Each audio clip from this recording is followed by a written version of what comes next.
In this video I'm going to show you how to craft a bed in Terraria. It's a very quickly and easy process, so make sure to follow along, okay? So what you need to do is get cobweb, okay?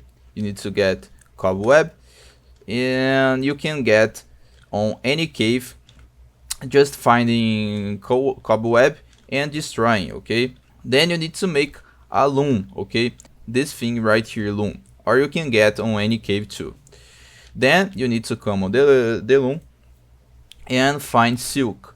You need to craft 5 silks, okay? So craft 5 silks and come on the same thing, okay? On the loom you will see several options to make, okay?